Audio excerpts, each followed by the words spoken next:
Let's welcome the next speaker, the winner in the big exhibition garden nomination last year of our contest, Patricia Garcia Alayo.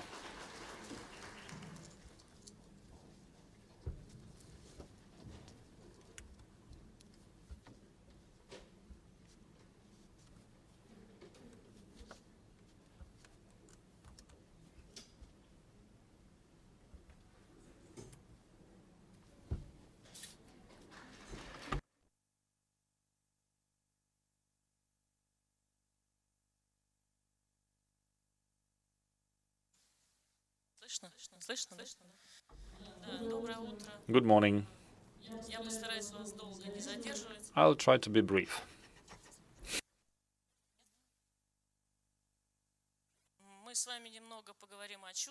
We'll talk about feelings and emotions, those which can be caused by a garden. I'll talk about, well, from the perspective of an artist. That's my primary education. And then I'll talk about the perspective of the gardener. Well, the things which help me are plants, and they help me build this striking image.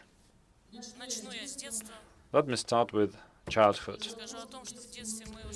In childhood, we perceive the world comprehensively through the mixture of different senses.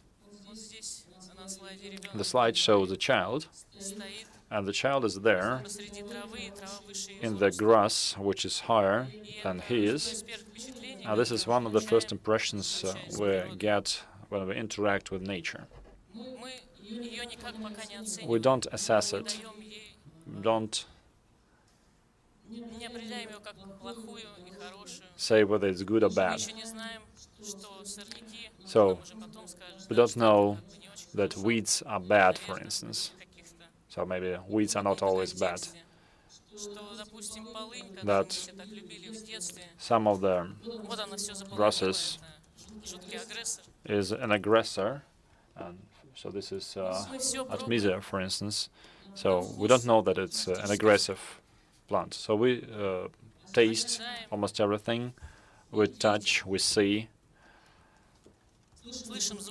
we hear the sound of the wind, and all these feelings are mixed together, and they become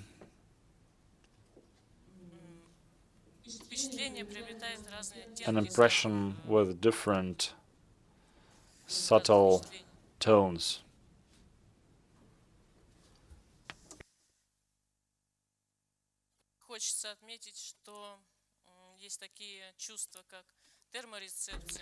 We have thermal reception, so we feel the temperature, and we have chronoreception, which is the sense of time we'll talk about later on.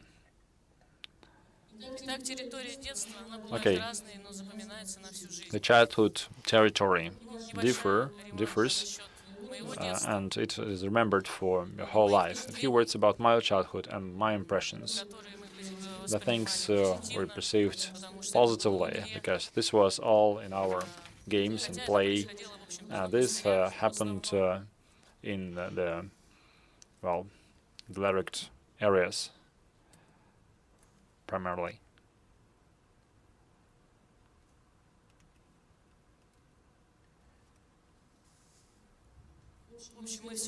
So that's what we love.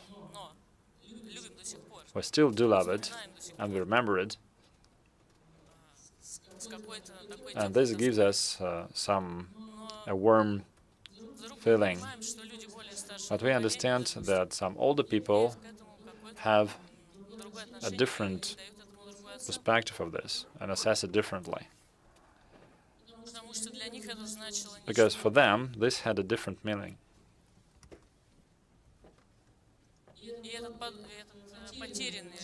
And this lost landscape is perceived negatively for some reasons. And these factors and reasons can be both objective and subjective. The objective ones obviously include that this is not in a good order, something which is not exactly clean, something chaotic. And this is a place where people don't feel safe.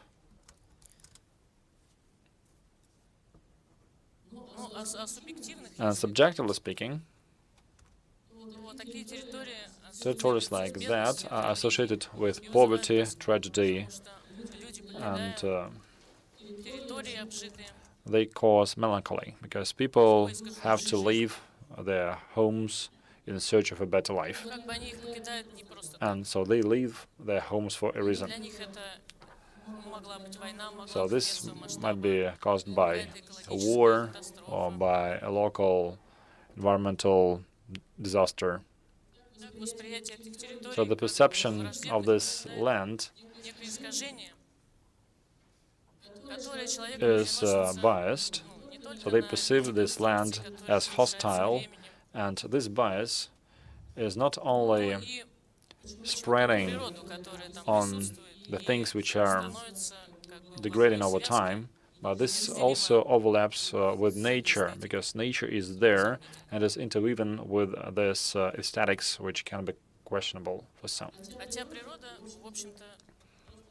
On the other hand, nature is just recovering. Okay, this facility belongs to nature. Is it good or bad? Is it dangerous or safe? Sure, it is dangerous in your day-to-day life.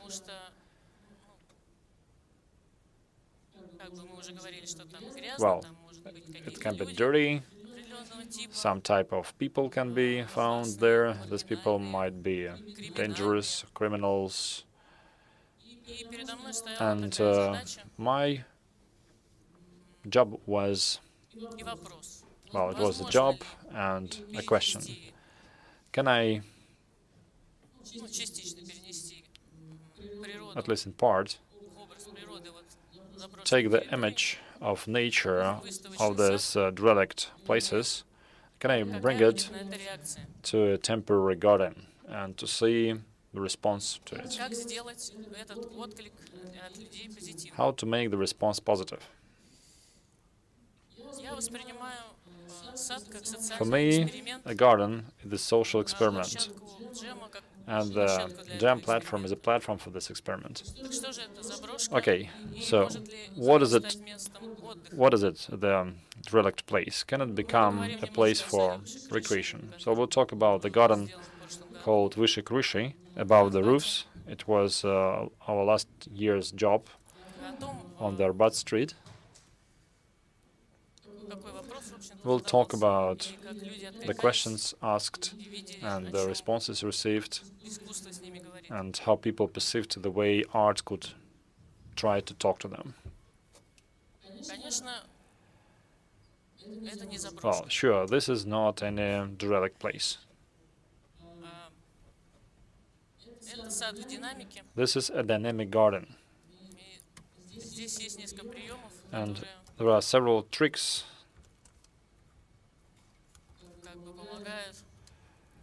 which help me here.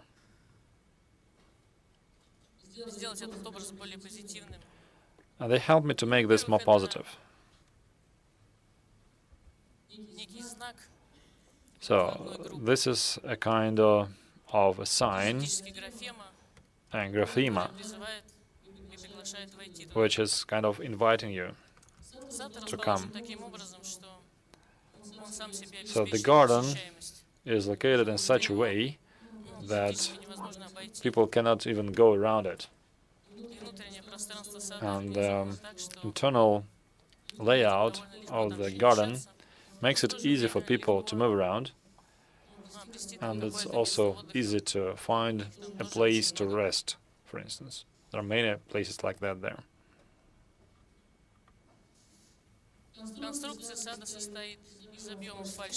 We have some walls there, the internal borders, which give people a sense of comfort. This is really important, and this is usually missing in the dwelling places. Well, it has to be clean. This is important. And the color is also perceived from the onset. It attracts. It has a sound. It has, well, kind of warmth in it. It's inviting. This color is inviting. It's also tasty in a way. So we try to make this color perceived by different senses. There are many places to rest here, and we used ferroconcrete blocks for this. And here you can see the 3 volumes, transverse volumes with gray, and they go smaller, and this means that the anthropogenic impact is reducing. So it's high, medium, and low, and with this contract you can see that the volume of greenery is more impactful. Okay, let's talk about plants. This is crucial.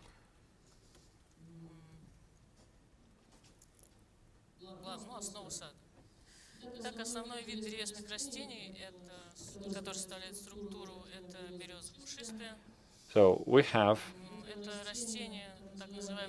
Betula pubescens here, which is the foundation of greenery, and it is quick to sprout and grow from various cracks, walls of old buildings, and even from the roofs.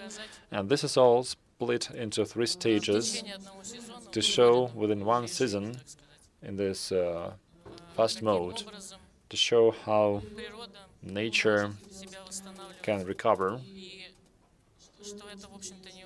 and to show that this is not really bad. This is a risky concept.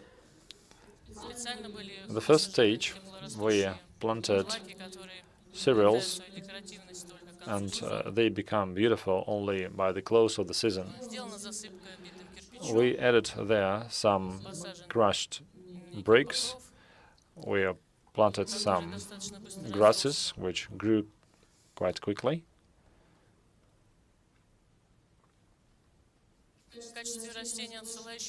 The plants which go back to the aesthetics of the drilling place include the Leonurus clunquifolia and Dipsacus sativus. And the second stage is called spreading. The first one was sprouting. So here we see Miscanthus saccharifolus and Polygonum verici.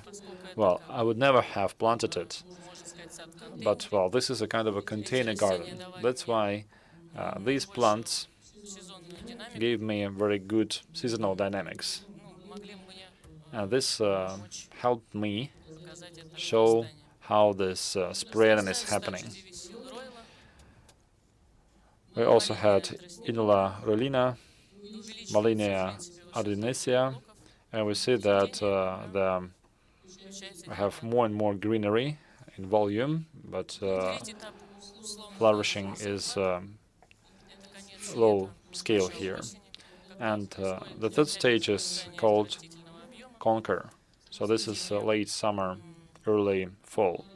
So here you see that the greenery volume is at its biggest, and we can see Malinia blue and other plants, and here you can see various sedums and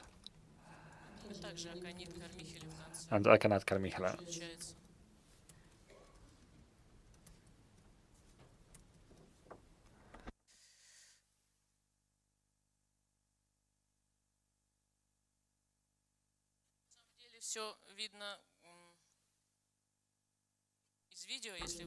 And if we can launch the video, you will see everything.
That brings me to the end of my presentation. I'm basically done.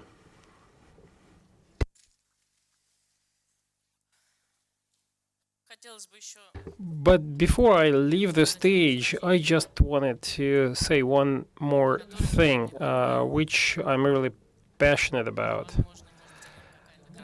Well, it might seem to be well, a provoking thought to you, but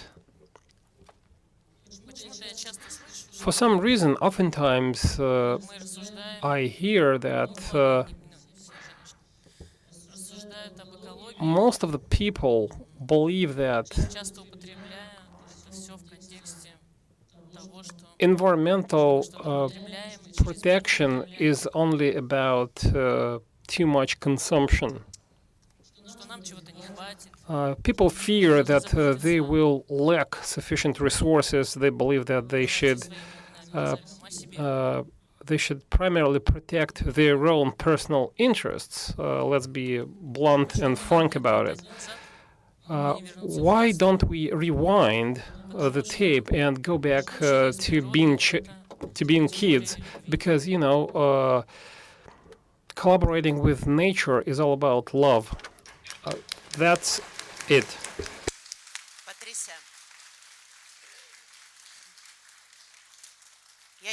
Patricia, I cannot but, well, despite the fact that it's not my turn, it's not a question, it's not a comment, just on behalf of the organizers, I'd like to thank you personally, because you don't talk much, but nevertheless, your presentation seemed to be extremely profound to me. It was intense. This is the project that enables us to take pride in what we do, because it was a well thought through project. You were really passionate about implementing this project, and you demonstrated a powerful drive that allowed you to implement all the things that you wanted to implement.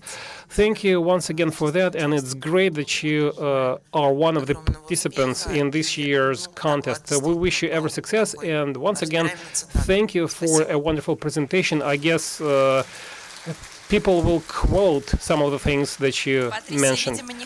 I guess Patricia did not want to take any questions from the floor right now, but if you have any questions, I'll be happy to get her back on the stage.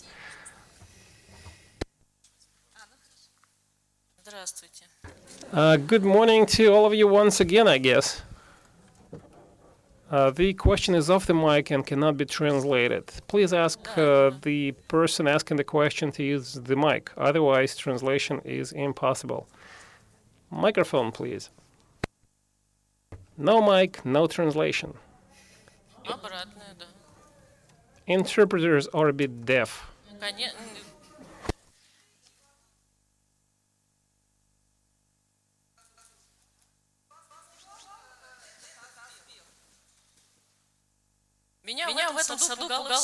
Well, I was scared about everything as far as this garden was concerned. I just decided to do it. I realized that I was taking huge risks. Naturally, color helped me out a lot in that, and the cleanliness of the garden and the composition and the list of plants, despite the fact that they were planted in a very chaotic way, there are still some lines and borders that I had to follow. The question is off the mic.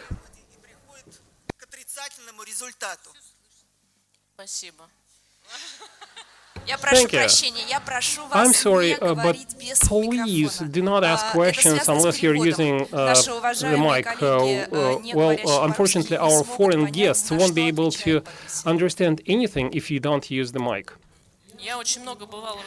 Well, I've visited this garden multiple times after the project was completed, and I actually never thought that you might love your own design so much. You can, well, I can hardly pass through the Arbat Street without visiting my project. Actually, I had a chance to listen in to what people are saying about my garden. And once one of the senior citizens, ladies senior citizens, addressed me. She didn't know that I was the designer, and what she said was, "It's an amazing garden." But that was at stage 3, at the end of the season. And she said that she lived in the adjacent street, and she said that she would visit this garden all the time. She said that she visited it in June, and it was a total nightmare. It was awful. She actually thought that she had to file a complaint with the municipal authorities, but then she realized that it was a special design, and she was wondering who the designer was. You know, this experiment turned out to be a success, and it's good to see that people realize that they realize the idea behind my design. Such speeded up dynamics are appreciated by people. Well, I don't think that weeds are going to become popular anytime soon, but, you know, the naturalistic style is what we see in the nature, in the wild, and this is what we should follow. Just give nature time. Nature knows better than humans what needs to be done. This is the main idea and the main message that I wanted to drive home. Thank you.